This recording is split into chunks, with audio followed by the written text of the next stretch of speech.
masih dapat dikumpulkan dalam rangka untuk mengikuti mata pelajaran pada siang hari ini. Tak lupa pula, salawat serta salam kita haturkan kepada junjungan kita Muhammad Sallallahu Alaihi Wasallam, qudwah yang selalu mengajarkan kita agar senantiasa menuntut ilmu hingga akhir hayat. Sebelumnya, bagaimana kabarnya Ananda sekalian? Alhamdulillah baik. Jadi pada siang hari ini, materi yang akan kita bahas itu tentang mengelola dana kas kecil. Sebelumnya di sini ada yang tahu apa itu kas? Ya, di mata lima. Silakan. Kas itu kas. Kas deh.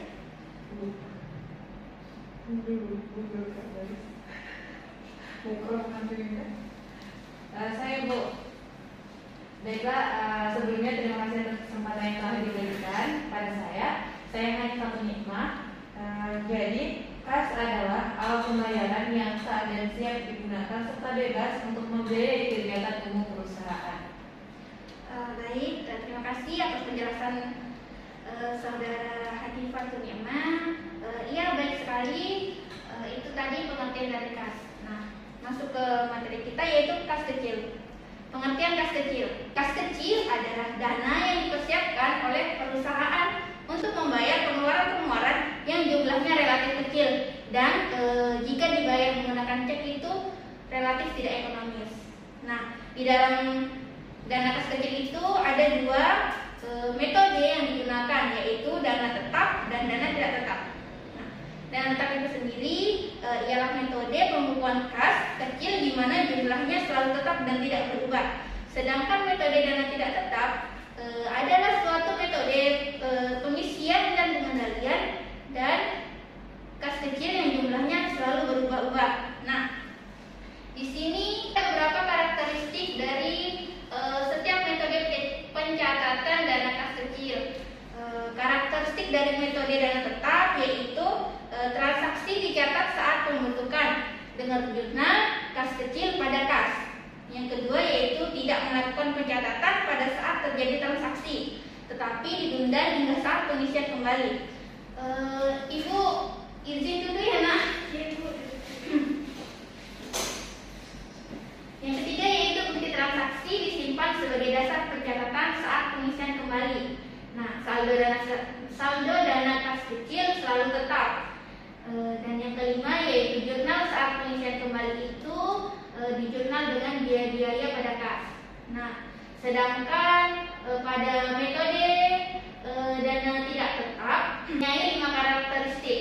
Yang pertama yaitu transaksi dicatat saat pembentukan dana kas kecil sama dengan metode dana tetap tersebut, yaitu kas kecil pada kas. Nah, transaksi dicatat saat terjadinya dengan mengkredit akun kas kecil. Jadi di sini akun kas kecil itu di sebelah kredit.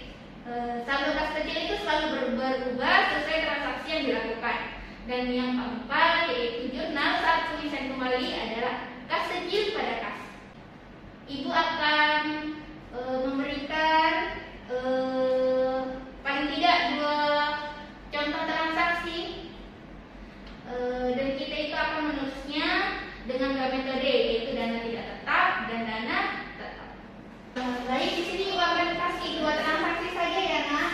Iya Bu. Tentang 2 metode pencatatan dana kas kecil.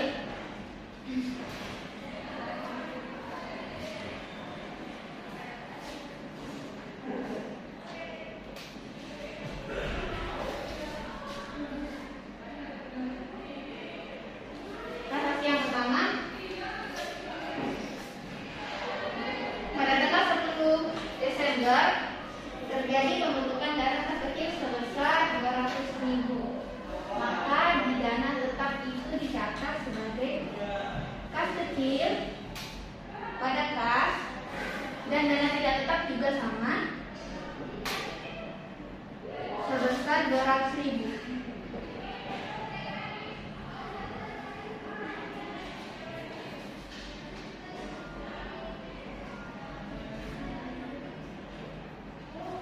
Transaksi yang kedua pada tanggal 13 Desember dibayar beban sampah sebesar 50.000.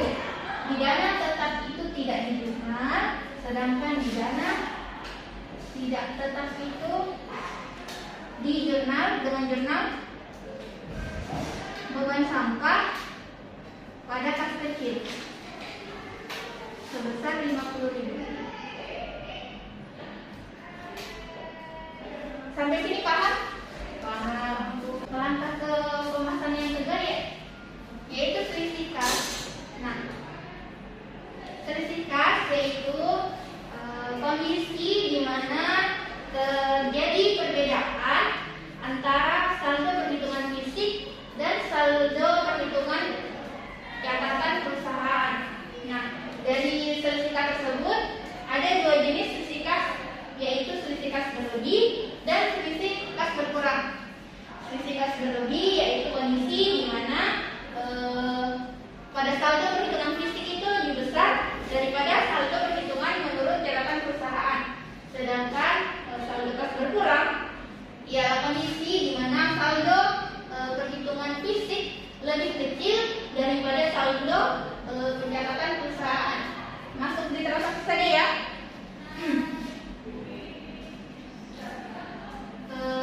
Misalnya pada saat diadakan pemeriksaan terhadap catatan, diperoleh data besarnya kas menurut perhitungan fisik sebesar 100.000. Ini fisik, ini catatan. Sedangkan pada saldo menurut catatan terdapat 50.000. Antara fisik dengan catatan, fisik berarti lebih besar daripada catatan. Otomatis ini termasuk selisih kas berlebih, maka dapat dijurnal dengan kas kecil pada selisih kas. Caranya 100, kita cari selisihnya ini.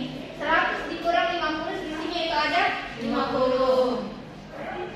Jadi sini 50. Sama juga seperti halnya saldo kas berkurang.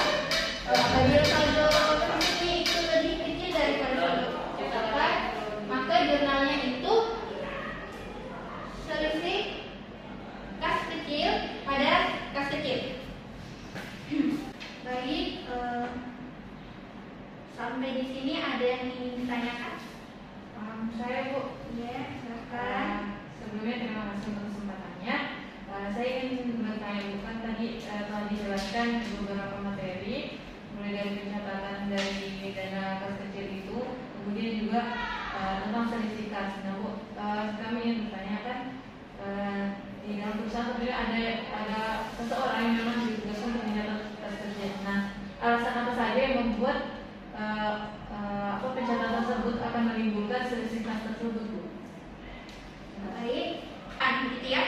Jadi ada beberapa hal yang dapat menyebabkan terjadinya selisih kas. Di antaranya yaitu salah catat pada jurnal.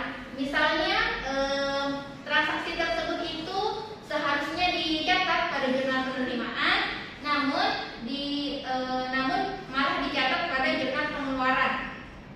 Nah, di situ otomatis ada selisih antara kedua jurnal tersebut. Yang kedua yaitu kesalahan pencatatan saat transaksi. Misalnya di situ transaksi sebenarnya itu senilai 20.000, namun dicatat sebesar 10.000. Mungkin hanya itu saja.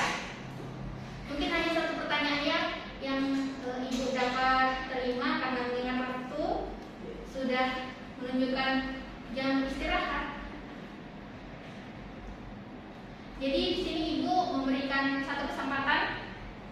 Ada yang bisa menyimpulkan pemaparan materi yang Ibu telah jelaskan tadi? Mungkin saudari Hanifah, silakan. Baik, terima kasih untuk kesempatannya. Jadi yang dapat kami tangkap tadi bahwa dalam pencatatan kas kecil ini merupakan kas yang digunakan untuk membiayai pengeluaran perusahaan yang nominalnya itu kecil atau biasa kurang dari 1 juta. Kemudian untuk metode pencatatannya ini ada dua, metode dana tetap dan juga tidak tetap. Sedangkan metode dana tetap itu ada beberapa cirinya. Jadi pengeluaran biaya yang dilakukan itu hanya dicatat apabila nanti ada pengisian kembali kas kecil. Sedangkan kalau di dana tidak tetap, maka setiap pengeluaran yang terjadi itu akan langsung dicatat di jurnal. Nah, kemudian untuk selisih dana kas kecil itu apabila kas itu lebih besar secara fisik daripada catatan, maka itu dinamakan kas berlebih. Sedangkan jika fisik lebih kecil daripada catatan, itu dinamakan selisih kas berkurang.